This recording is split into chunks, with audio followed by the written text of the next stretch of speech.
At 10:53 a.m. on January 30th, 2007, a propane gas explosion destroyed the Little General convenience store in rural Ghent, West Virginia, near the city of Beckley. The blast killed 2 propane service technicians and 2 emergency responders from the Ghent Fire Department. A volunteer firefighter was seriously injured, as were 4 store employees who were inside the store when the gas ignited. West Virginia State Fire Marshal Sterling Lewis recalls the day of the accident. It was a scene that was horrific to me because of the familiarity that I had with the area growing up there for 52 years. There was a tremendous amount of carnage. We had firefighters down. We had civilians that were down. I believe the main reason that we investigated this accident was that there was a tragic, unnecessary loss of life. In this case, we had 2 emergency responders that were killed and 2 propane technicians in a seemingly routine operation. And from that standpoint, the CSB thought it was important to uncover the root causes and find out why these people died. Nearly 30 minutes elapsed between the release and the explosion. If there'd been an evacuation during those 30 minutes, all of the lives would have been saved. The Little General gas station and convenience store was located on Flat Top Road in Ghent. Inside the wood-framed building, the store sold soft drinks, magazines, and snacks, as well as pizza, which was cooked in 2 propane-fired ovens.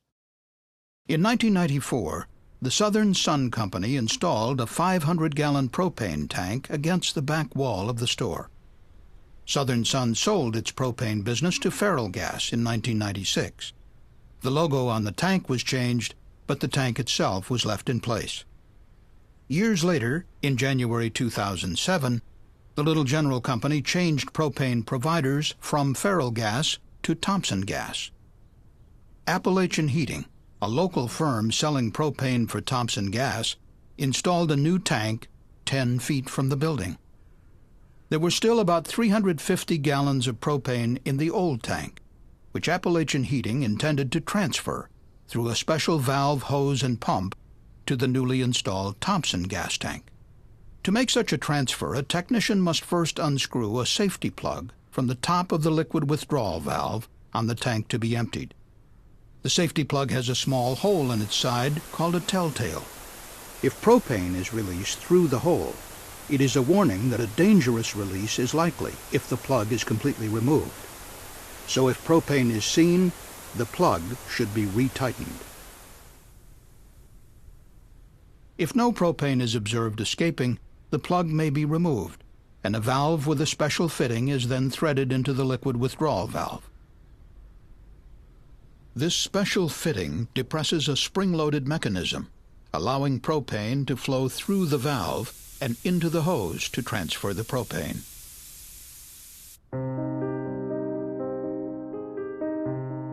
The CSB determined that on the day of the accident, several factors combined to turn what should have been a routine tank exchange into a tragedy. On the morning of January 30th, 2007, 2 technicians from Appalachian Heating arrived to put the new tank into service. The lead technician then departed for another job site, leaving an inexperienced junior technician to prepare for the transfer of propane unsupervised. At about 10:25 a.m., the junior technician began to unscrew the safety plug from the liquid withdrawal valve, a valve the CSB would later determine was permanently stuck in the open position.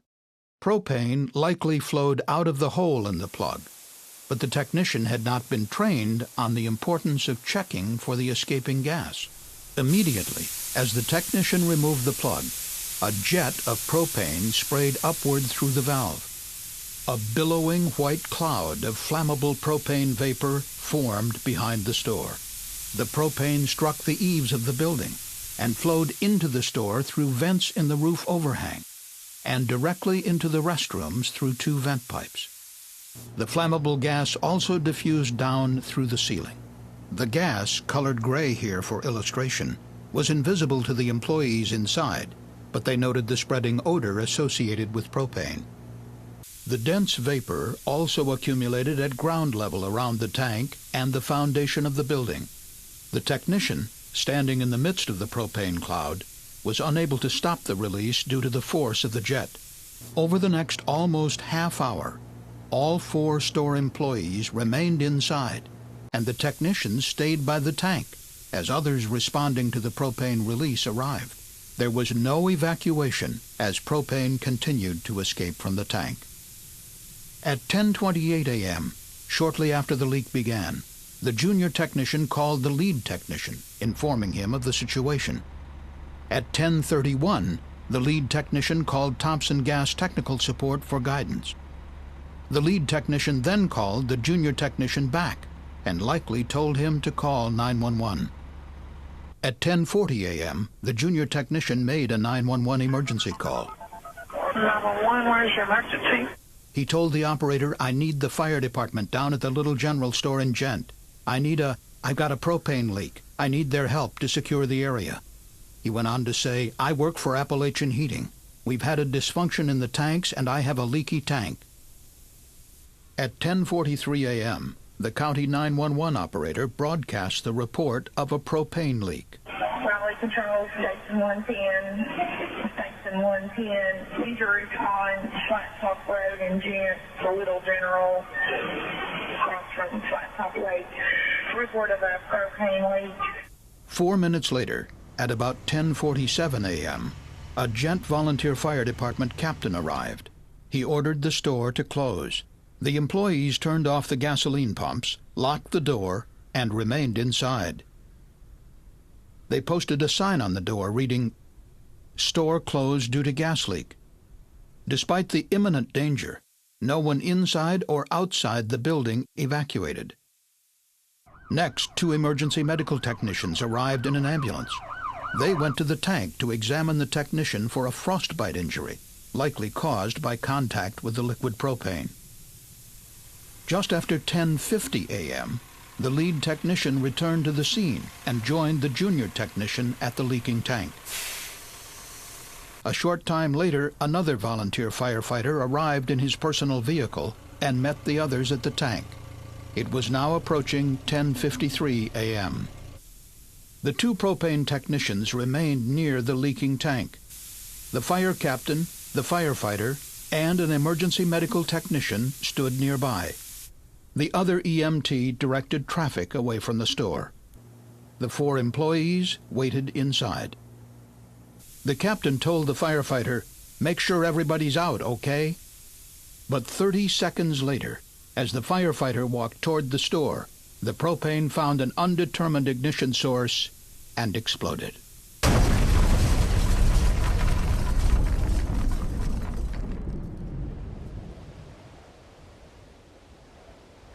911, where's your emergency? The propane tank blew up. The building is gone. It's gone, lady. The explosion leveled the Little General Store, propelling building fragments in all directions. The propane tanks landed more than 50 feet away. I remember the store sitting there, and when I arrived, there was nothing sitting there. And that's about the best way to describe it that I know of. The 2 technicians, the fire captain, and the EMT standing near the leaking tank were struck by flying debris and killed. The 4 store employees and the other firefighters survived, but they sustained serious burns and other injuries. The EMT who had been directing traffic survived with an arm injury.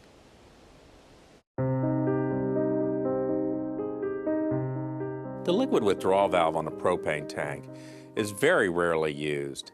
It is designed to enable propane companies to actually empty the tank of its contents. The CSB performed extensive testing and examination of the liquid withdrawal valve from the tank in Gent. CSB investigators concluded that a manufacturing defect 2 decades earlier likely caused the valve to jam permanently in the open position. Only the safety plug had been preventing liquid propane from escaping. Jeff Wanko led the CSB investigation. This is the actual valve from the incident at Gent. The CSB was able to section the valve so we can take a look at the interior mechanism and workings of this valve. We found that the hole drilled through this lower guide was too small for the stem to move freely. With the valve stuck in the open position, propane was likely released through the telltale hole when the unsupervised junior technician, who had received no formal training, began removing the safety plug. We found that the propane technician working on the tank was not trained in the standard procedures for the job tasks that he was doing, and that he likely removed the plug without checking the hole for a propane leak. The junior technician who was servicing the tank that morning had no training. He had only been on the job for a month and a half. The propane industry's primary training tool is the Certified Employee Training Program, or CETP. It was developed by the Propane Education and Research Council, which was established by Congress in 1996. The training cautions technicians to unscrew the safety plug part way and then check the telltale hole for escaping propane for at least 30 seconds. The training emphasizes, if in doubt, do not remove the closing cap. But the junior technician had never received any formal industry training. In fact, only 14 states in the country have any training or testing requirements for propane technicians. 36 states do not have any requirements. The state of West Virginia currently does not require that propane technicians be trained in how to perform their tasks or how to perform their tasks safely. The CSB recommended that the governor and legislature of West Virginia require training and qualification for all propane technicians. And the CSB recommended that the National Fire Protection Association amend the National Fire Codes to require specific training and testing for all personnel who handle propane. Federal OSHA regulations require that propane technicians who perform installation, removal, operation, and maintenance work shall be properly trained in such function. However, the rules do not define what constitutes proper training. The CSB called upon the National Propane Gas Association to request that OSHA determine whether the industry's Certified Employee Training Program meets OSHA requirements. We found that the propane industry standard training program covers all of the routine tasks that you would expect a propane technician to perform. However, this training did not cover any emergency tasks and did not cover what a propane technician should do in the case of an emergency. On the day of the accident, neither of the propane technicians evacuated the area of the cloud, nor did they instruct others to do so. The first priority in responding to a propane emergency is to get people out of harm's way, to evacuate the area and make sure people are safe and not in an area where they could be injured by a fire or explosion. The CSB noted that propane technicians are frequently called upon to assist firefighters in responding to propane emergencies. The propane technicians are a very valuable part, a very big asset to us in this situation. We would like to know through the fire service that these technicians are trained to the level that they can tell us point blank, it can't be fixed, we have to get away. The CSB recommended that the Propane Education and Research Council revise the industry training program to include emergency response guidance for propane technicians. The training should emphasize the need to evacuate the scene of a release until the hazards are fully understood. And the council should develop safe procedures for transferring propane between tanks or prohibit such transfers. I would like to know that the technicians, when they're responding with my firefighters out there, that they're educated to the highest level they can be. Had the tank been installed the required 10 feet away from the building, there still may have been a large fire from this incident. However, it's unlikely that the propane would have accumulated inside the building to an explosive level. The tank was located directly under the roof vents, providing a direct path for the propane gas to enter the building. OSHA regulations and the West Virginia State Fire Code both require that 500-gallon propane tanks be located at least 10 feet away from buildings. But for more than a decade, feral gas personnel had allowed the propane tank to remain directly against the back wall of the Little General store, even as they refilled the tank more than 100 times since it was initially installed. The investigation team interviewed many delivery and service personnel who worked on this tank. All of them were well aware of the 10-foot separation requirement, and all of them were aware that this tank was in violation of that separation requirement. But none of them had reported the unsafe placement of this tank to their managers. Drivers told CSB investigators they believed the tank location had been approved, possibly under a variance from current rules. But there was no variance. Although Ferrellgas had twice inspected the propane system at the Little General Store in 2000, the tank was never relocated.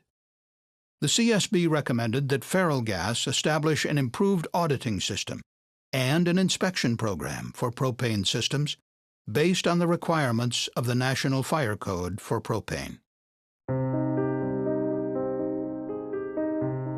The lesson on this is that fire departments, big and small, need to train on a regular basis on dealing with the hazards of a propane release and realize that the potential for an explosion here is very significant. And when an explosion occurs, it can have catastrophic consequences. Guidance for emergency responders recommends evacuation as the first task in a hazardous materials emergency. However, the fire captain's final direction, make sure everybody is out, came too late. Moments later, the store exploded. The CSB investigation found that firefighters in West Virginia are only required to receive 4 hours of hazardous materials training when they begin their careers as emergency responders. That training directs firefighters to take only defensive actions when responding to a hazardous materials incident, and to follow the instructions found in the Department of Transportation's Emergency Response Guidebook. The guidebook directs responders to evacuate the area around all propane releases to a radius of 330 feet. For major propane leaks, evacuations should be extended to about a half-mile downwind from the incident site. The CSB determined that the fire captain had last attended West Virginia's Hazardous Materials Response Course in 1998, 9 years prior to the accident. No refresher training was required. When people are trained to perform a task and they don't perform that task, their knowledge deteriorates over time. And so refresher training is very important to keep that knowledge current so that they understand the appropriate actions to take in an emergency. If you see that vapor cloud and you hear it and you smell it, you need to be leaving it alone. And you need to evacuate the area. We take the vow to protect life and property. Life comes first. Let the property go to save those lives.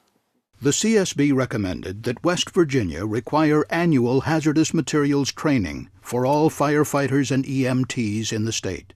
The board also called on the State Fire Commission to require that all West Virginia fire departments perform at least one hazardous materials response drill each year. It's very important that the state of West Virginia grab this bull by the horns, as you might say, and push this training out to their firefighters. We need to do that.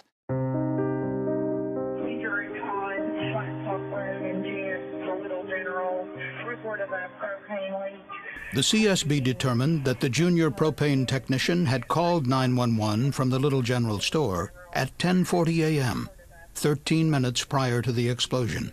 But he and the 911 operator did not exchange important information about the magnitude of the release or the potential danger to any people in the area. The only information the 911 operator relayed to the fire department was the address and the report of a propane leak. Well, 911 operators in the United States use sets of guide cards, sort of a question and answer, some pre-arrival instructions to the caller. The investigation team found that there is no guide card specific to propane. If a propane card existed, 911 operators certainly could have asked some critical questions about the nature of the release, where the release was occurring, if propane was getting into a building, and if people were being exposed. Answers to those questions might have led to different emergency response actions at the Little General Store. Instead, responders drove directly into the area, and the store employees and propane technicians remained in the danger zone.